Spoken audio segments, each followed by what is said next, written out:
Assalamualaikum warahmatullahi wabarakatuh.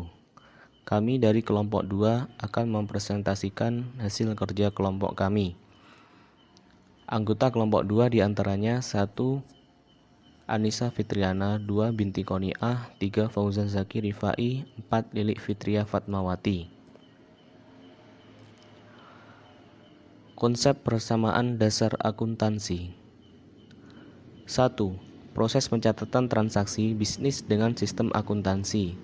Transaksi merupakan suatu bentuk kegiatan dalam perusahaan yang dapat menimbulkan perubahan posisi keuangan perusahaan, seperti menjual, membeli, dan membayar. Pencatatan sebagai perubahan posisi keuangan suatu perusahaan yang dilakukan dengan metode-metode tertentu dan secara kronologis yang nantinya dapat dibicarakan dengan pihak lain. Transaksi keuangan merupakan suatu bentuk kegiatan ekonomi yang dapat mengubah posisi keuangan sebuah perusahaan yang bisa diukur dengan satuan uang tertentu. Transaksi bisnis merupakan kegiatan dasar yang mendefinisikan status dalam bisnis. Sistem informasi akuntansi atau SIA adalah sebuah sistem informasi yang menanyakan segala sesuatu yang berkenaan dengan akuntansi. Akuntansi sendiri sebenarnya adalah sebuah sistem informasi. Fungsi penting yang dibentuk SIA pada sebuah organisasi antara lain mengumpulkan dan menyimpan data tentang aktivitas dan transaksi, memproses data menjadi informasi yang dapat digunakan dalam proses pengambilan keputusan, melakukan kontrol secara tepat terhadap aset organisasi. Sistem informasi akuntansi sendiri terbagi dari 5 subsistem, yaitu 1. Sistem pengeluaran, 2. Sistem pendapatan, 3. Sistem pengeluaran, 4. Sistem manajemen sumber daya, 5. Sistem buku besar dan laporan keuangan. Langkah-langkah yang diperlukan dalam proses akuntansi secara manual, yaitu 1. Transaksi yang terjadi di perusahaan akan dicatat dalam dokumen sumber. 2. Transaksi yang terjadi dalam suatu periode dicatat menurut urutan kejadiannya dalam sebuah buku. 3. Memindahkan catatan di buku harian ke kelompok akun-akun yang disebut dengan buku besar. 4. Menyiapkan daftar semua akun dan saldonya. Daftar ini disebut dengan neraca saldo. 2. Persamaan dasar akuntansi. Menurut para ahli, Hendy Sumantri, persamaan dasar akuntansi adalah bentuk hubungan antara harta dan kewajiban perusahaan. Alam S. mengemukakan bahwa harta atau aktiva selalu sama dengan kewajiban perusahaan. Persamaan dasar akuntansi adalah hubungan antara elemen harta atau aset perusahaan dengan utang dan modal yang dimilikinya. Hubungan ini menciptakan keseimbangan antara sisi kiri atau debit dan sisi kanan atau kredit pada jurnal maupun laporan keuangan. Kemudian unsur-unsur persamaan dasar akuntansi. Yang pertama, aset dibagi menjadi 2, yaitu aset lancar dan aset tetap. Yang kedua, utang dibagi menjadi 2, yaitu utang lancar dan utang jangka panjang. Yang ketiga, modal, 4 biaya, 5 pendapatan, 6 priv. Selanjutnya, fungsi persamaan dasar akuntansi. Yang pertama, sebagai sumber catatan yang nantinya bisa mempermudah proses pencatatan transaksi keuangan. Yang kedua, sebagai sarana untuk memeriksa besarnya saldo yang masuk maupun keluar dari rekening perusahaan. Yang terakhir, sebagai sarana koreksi ketepatan antara saldo pada sisi aktiva maupun sisi pasiva. Selanjutnya, pengaruh transaksi keuangan terhadap persamaan dasar akuntansi. 1. Bertambahnya nilai sesuatu aktiva diimbangi dengan bertambahnya nilai modal.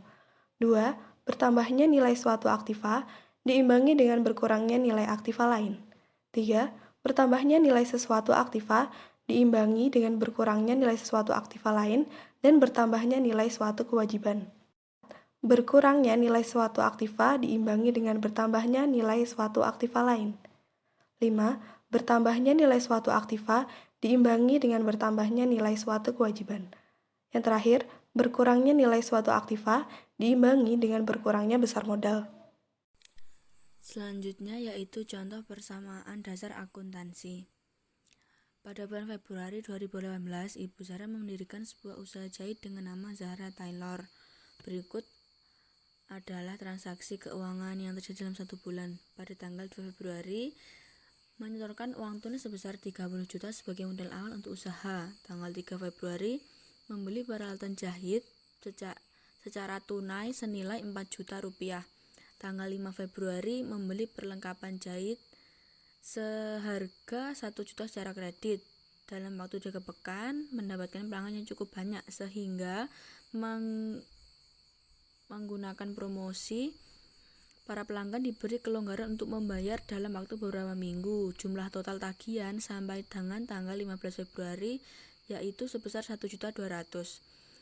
Tanggal 20 Februari, Ibu Zahra membayar utang atas pembelian perlengkapan jahit sebesar 1 juta. Tanggal 21 Februari, membayar sewa kios untuk usaha jahitnya sebesar 300.000. Tanggal 23 Februari, membayar gaji bulanan senilai 500.000. Pada 24 Februari, membayar diterima sebesar 900.000 dari para pelanggan yang telah menerima jasa jahit hingga tanggal 15 Februari. Pada 25 Februari, telah selesai memberikan jasa jahitnya kepada para pelanggan senilai 3 juta, namun belum menerima pembayaran dari pelanggan. Pada 26 Februari, dibayar biaya listrik sebesar 200.000.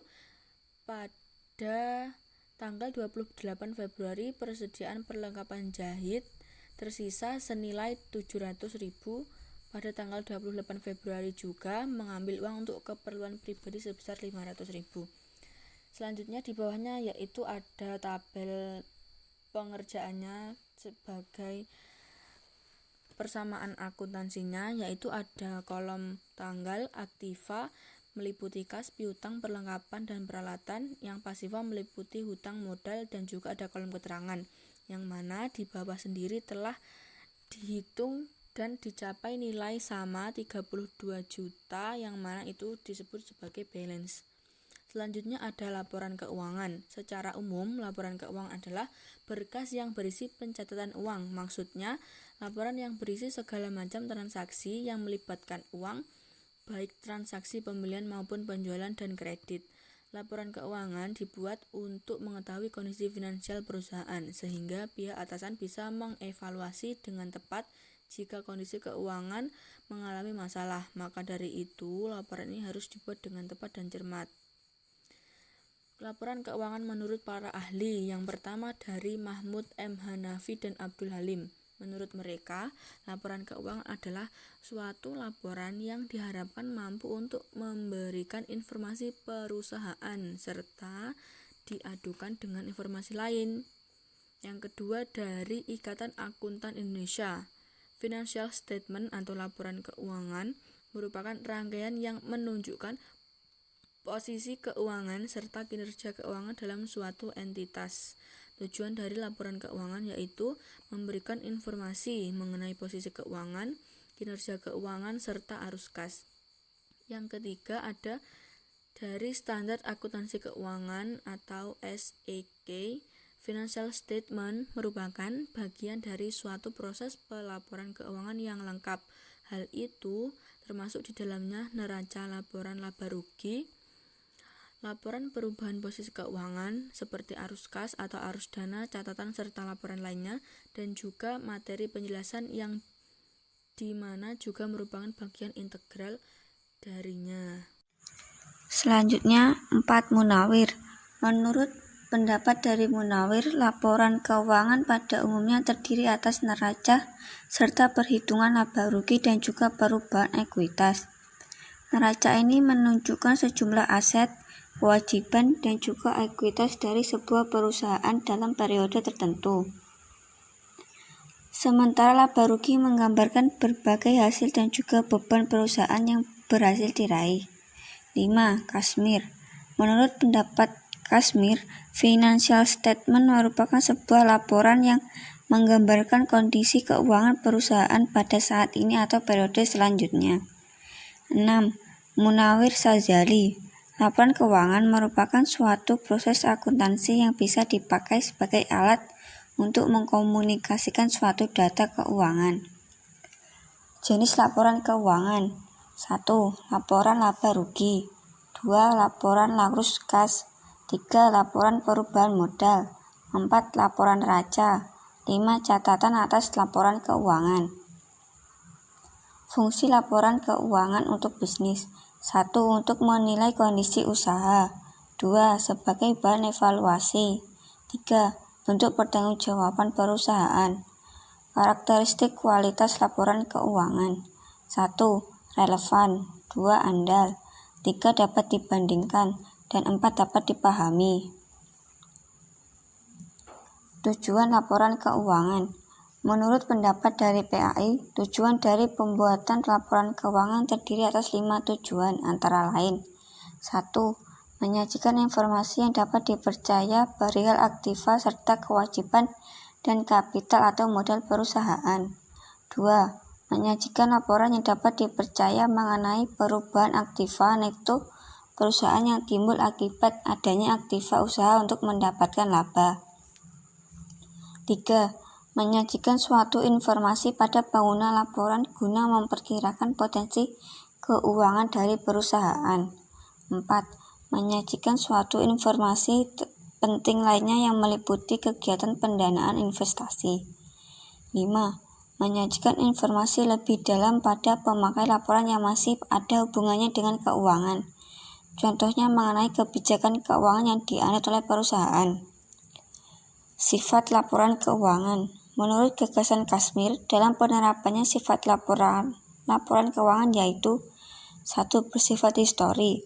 Laporan keuangan dibikin dan disusun dari data masa lalu. Contohnya financial statement yang dirancang berdasarkan data 1 atau 2 atau beberapa tahun ke belakang atau periode sebelumnya. 2. Bersifat menyeluruh. Laporan keuangan disusun sesuai dengan standar yang sudah ditetapkan serta dibuat selengkap mungkin.